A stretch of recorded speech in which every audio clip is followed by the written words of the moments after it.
Nah, guys, kembali lagi di channel Aprisitorus, di mana channel ini akan memberikan diri kamu suatu informasi baik terhadap pekerjaan, asmara, keuangan, ataupun kehidupan diri kamu secara general. Sebelum saya memberikan suatu informasi dari beberapa aspek yang saya katakan tadi, saya juga mengingatkan kepada teman-teman, informasi yang saya berikan terhadap diri kamu bukan suatu acuan untuk kamu ambil dan untuk kamu terima. Saya hanya bisa memberikan diri kamu suatu informasi berdasarkan kartu yang saya pegang ini. Diri kamu hanya bisa berencana terhadap kehidupan kamu, akan tetapi di balik dari informasi dan perencanaan tersebut, lagi-lagi yang menentukan adalah Sang Pencipta. Sebelum saya mengambil satu persatu kartu yang saya pegang ini secara acak, saya juga mengingatkan kepada teman-teman apabila ketemu dengan channel saya agar menekan tombol subscribe-nya dan menyalakan loncengnya supaya next video saya lebih semangat untuk memberikan suatu informasi baik terhadap kondisi energi kamu, manusia yang selama ini kamu prioritaskan, serta pihak ketiganya. Oke Wageng, sama seperti biasanya saya tidak memiliki judul atau topik yang akan saya angkat atau yang akan saya bahas, tetapi saya akan bercerita berdasarkan dari kartu yang akan saya ambil nanti secara acak. Apakah cerita di balik dari kartu tersebut ada kaitannya terhadap manusia yang selama ini kamu prioritaskan, atau pihak ketiganya, atau kebalikannya? Kita langsung saja. Saya akan mengambil beberapa kartu, di mana kartu yang akan saya ambil nanti bisa saja bersifat resonate, bisa saja tidak bersifat resonate. Semuanya saya kembalikan terhadap pola pemikiran kamu. Semuanya saya kembalikan terhadap kondisi energi yang kamu miliki untuk saat ini.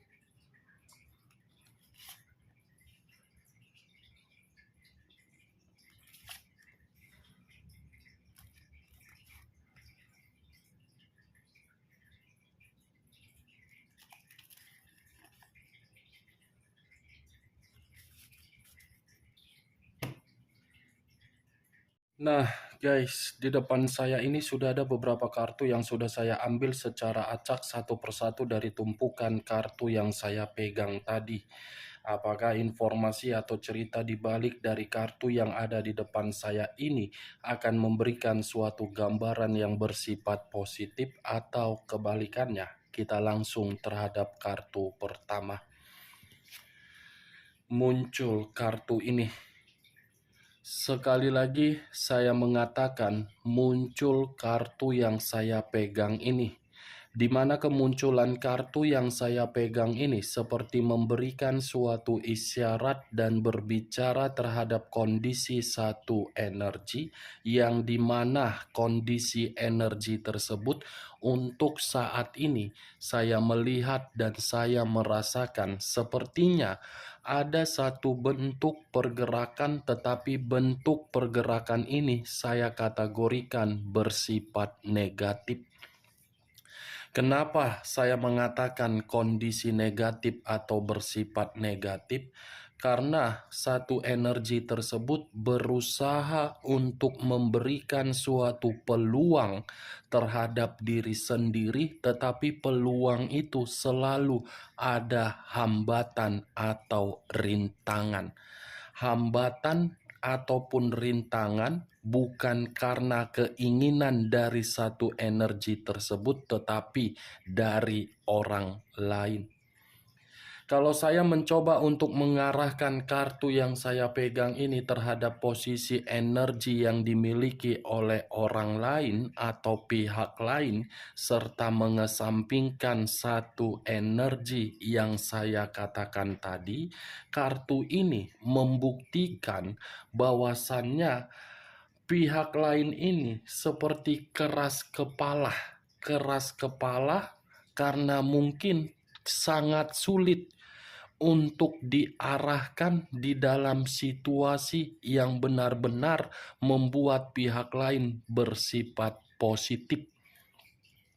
Apa yang barusan saya katakan bisa saja mengarah terhadap posisi energi kamu, dan apa yang barusan saya katakan bisa saja mengarah terhadap manusia tersebut.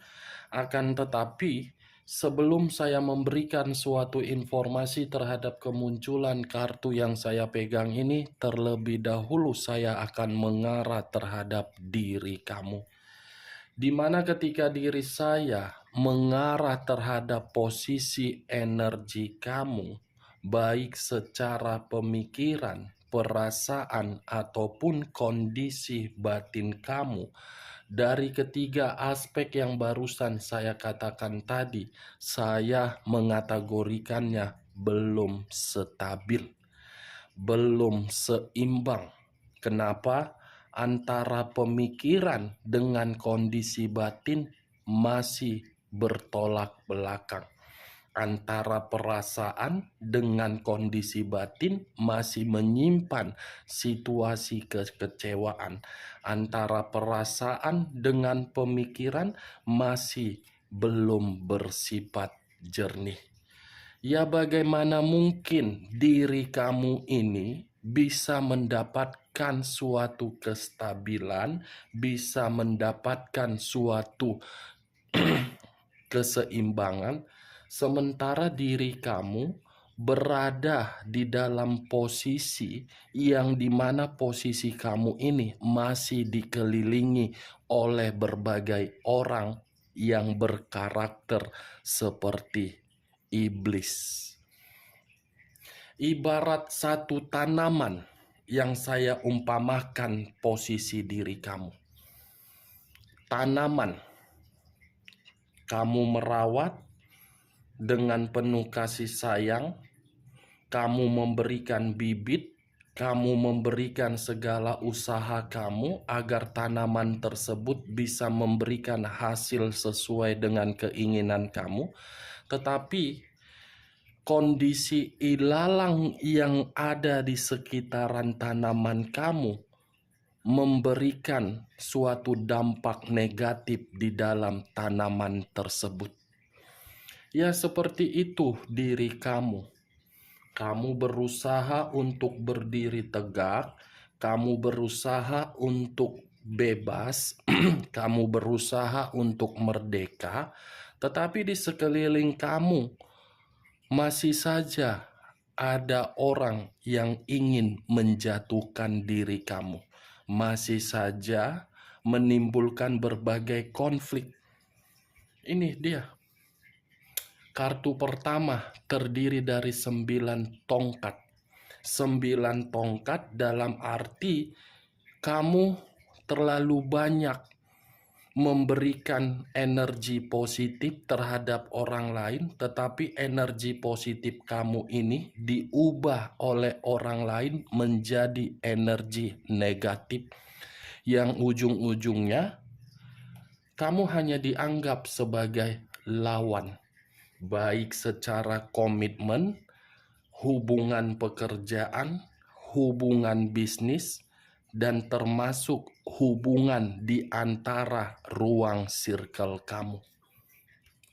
Kalau saya berbicara dari sisi lainnya, sudah jelas kartu ini berbicara apapun situasi yang kamu percayai terhadap kemampuan kamu, sangat sukar kemampuan itu bisa memberikan diri kamu perkembangan. Itu dia, geng. Kalau saya mengarahkan kartu yang saya pegang ini terhadap posisi energi yang dimiliki oleh manusia yang selama ini kamu prioritaskan tetapi pergi meninggalkan diri kamu, kartu ini pun berbicara terhadap diri dia tidak beda jauh dari diri kamu, tetapi berbeda versi. versi yang dimana manusia itu penuh dengan beban. Versi yang dimana manusia itu seperti merasa ketakutan. Ketakutan ini dalam arti apa? Berjaga-jaga, siapa tahu ada orang yang ingin mengancam manusia tersebut. Itu dia. Ya, bagaimana mungkin manusia ini tidak merasa untuk berjaga-jaga, karena itu adalah hasil dari perbuatan dia. Dia yang memanipulatif, ya seharusnya kemanipulatifan dia harus dia terima. Tidak usah harus dia jaga-jaga. Emangnya ini manusia ini satpam 24 jam harus lapor, baru dia bisa bergerak. Itu dia, geng. Secara tidak langsung, kartu yang saya pegang ini, walaupun saya mengatakan perihal pergerakan energi kamu, tetapi perkataan saya tadi bukan lebih mendominasi terhadap diri kamu. Kenapa? Karena saya percaya kondisi kamu itu mampu untuk kamu ubah. Kamu bisa memberikan sikap yang tegas terhadap ilalang-ilalang yang menghambat kehidupan kamu untuk berkembang. Kartu ini lebih mendominasi terhadap manusia tersebut karena ada suatu cerita yang ingin dia sampaikan, di mana cerita ini bisa saja saya kategorikan cerita sedih. Sedih dalam arti ketika dia tidak ada di samping kamu atau kamu tidak ada di samping dia. Kita lihat kartu berikutnya. Muncul 5 pedang. 5 pedang. Kalau saya mencoba untuk mengambil satu pedang dari kelima pedang tersebut, pantas manusia ini seperti orang yang sedang berjaga-jaga. Kenapa? Karena ada satu konflik yang terjadi yang dia buat atas kemauan kebodohan dia. Konflik ini atas situasi resiko, yang dimana resiko tersebut ingin mendapatkan sesuatu hal tetapi caranya yang berbeda. Siapa tahu manusia ini merugikan orang lain, ketika orang lain sudah merasa dirugikan, manusia ini ingin dipermalukan. Five of Swords, 5 pedang dalam arti kemalangan, dalam arti kehinaan, dalam arti tidak berguna, dalam arti ada kemenangan tetapi kemenangan tersebut menyudutkan manusia tersebut. Nih dia, geng, cerita sedih dia. Lagi malang ternyata manusia tepung terigu ini. Lagi kondisi penuh dengan ancaman, rupanya manusia tepung tapioka ini. Mangkuk terigu. Muncul 8 pedang. Mak, tadi 5 pedang, sekarang 8 pedang. Ada apa ini? Kartu pertama tongkat, kartu kedua pedang, kartu ketiga pedang. Kalau saya mencoba untuk mengambil satu pedang dari ke-8 pedang tersebut, satu pedang yang saya ambil ini lebih mendominasi terhadap kondisi batin dia. Kenapa? Karena bagi saya, kondisi batin dia untuk saat ini benar-benar tertekan. Ya, bagaimana mungkin tidak tertekan? Orang kondisinya lagi malang.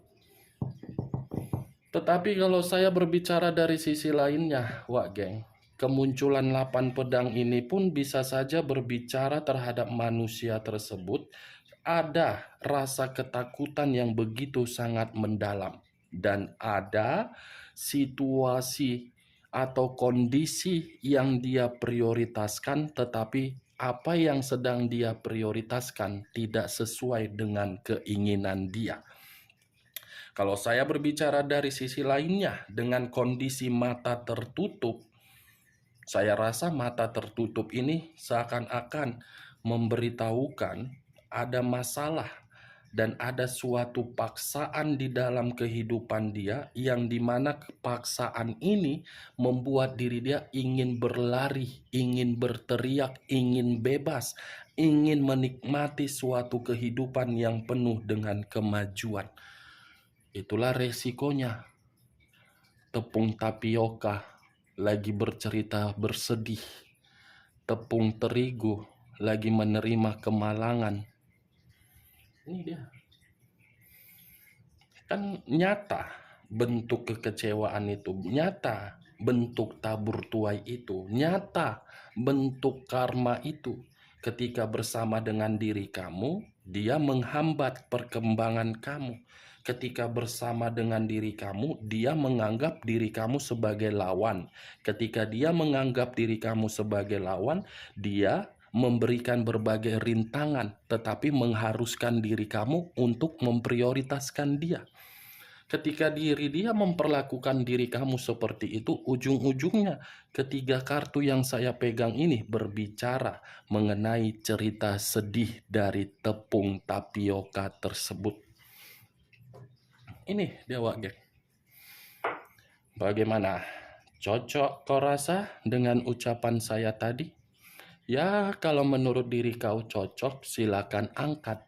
Tetapi kalau tidak cocok secara logika kau, jangan kau angkat dan jangan paksakan terhadap kondisi energi kau agar perkataan saya tadi bisa bersifat resonate ataupun tidak resonate. Anggap perkataan saya ini sebagai gibahan, bukan suatu acuan ataupun suatu keputusan. Ya, Wak Geng? Muncul kartu Nine of Swords. Lagi-lagi kartu pedang yang keluar. Kartu keempat terdiri dari 9 pedang. Kalau saya mencoba untuk mengambil satu pedang dari ke-9 pedang tersebut, mungkin satu pedang yang saya ambil ini dari 9 pedang tadi memberitahukan manusia itu benar-benar di dalam fase yang begitu sangat buruk. Bukan hanya buruk, tetapi ketika manusia ini mengambil satu keputusan untuk mengubah yang sudah ada menjadi tidak ada, justru diri dia tidak mendapatkan yang namanya perubahan. Yang dia dapatkan apa? Stres, depresi, penyesalan, dan merasa bersalah. Itu dia Wak. Nine of Swords, 9 pedang. Kamu bisa melihat sendiri bagaimana posisi seseorang di dalam kartu yang saya angkat ini. Terduduk, memakai 2 tangan, tetapi kedua tangan tersebut menutup mata. Itu dia. Dia tidak terima dengan kenyataan bahwasannya kondisi diri dia lagi berkonflik. Dia tidak terima dengan kenyataan manusia itu selalu ingin terkoneksi terhadap diri kamu, tetapi diri kamu tidak mau. Muncul 10 pedang. Makjang, apa-apaan ini kartu ya? Satu kartu tongkat, sisanya pedang. Wow. Pedang. Wadidaw. Tadi 9 pedang, sekarang 10 pedang. Kalau saya mencoba untuk mengambil satu pedang dari ke-10 pedang tersebut, satu pedang yang saya tarik ini, dia merasa menyesal telah mengkhianati diri kamu. Dia merasa menyesal telah membuat kehidupan kamu hancur. Dia merasa menyesal, merasa bersalah telah membuat komitmen tersebut hancur, gagal. Ini dia. Ketika manusia itu dikhianati di luaran sana, baru dia menyadari, wah ternyata ada yang tulus. Orang yang tulus saya tinggalkan, begitu saya tulus terhadap orang lain tidak tulus. Ya namanya juga kehidupan. Sedangkan yang baik saja belum tentu dapat yang baik, apalagi yang jahat.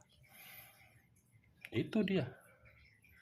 Yang baik saja belum tentu bisa kita dapatkan respon yang baik, apalagi yang jahat. Kan Wak Geng? Cocok, kau rasa? Dengan ucapan saya tadi. Ini 5 kartu yang saya pegang ini.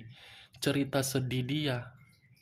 Cerita penuh dengan tangisan, cerita penuh dengan penyesalan, cerita penuh dengan rasa bersalah. Tetapi untuk apa penyesalan tersebut untuk saat ini? Apa karena dia melihat diri kamu sudah mulai bangkit, dia merasa menyesal? Enak banget ya. Kemana selama ini manusia itu? Ya kan, Wak Geng? Kita lihatlah kartu terakhir ya. Muncul kartu The Fool. Kata The Fool banyak arti, tetapi saya hanya mengambil 2 arti saja, yang dimana 2 arti itu ada kaitannya terhadap 9 tongkat. 9 tongkat yang saya katakan tadi penuh dengan hambatan, penuh dengan rintangan. Akibat apa? Kebodohan dia. Kebodohan dia telah memberikan diri dia risiko apa? Menyesal, batin tertekan, ancaman dan kemalangan, serta dihianati. Itu dia, kebodohan dengan risiko. Beda-beda tipis tetapi ujung-ujungnya lendir. Itu dia, Wak Geng. Oke, Wak Geng, hanya itu yang bisa saya berikan informasinya terhadap diri kamu dari kartu yang saya bukakan tadi. Sebelum saya menutup perkataan saya, sekali lagi saya mengatakan, kalau menurut diri kamu perkataan saya tadi bisa masuk secara logika kamu, silakan angkat. Tetapi kalau tidak, tidak usah kamu angkat dan jangan paksakan terhadap kondisi energi kamu agar perkataan saya tadi bisa bersifat resonate ataupun tidak resonate. Sekian dulu informasinya. Salam kartu tarot, salam zodiak.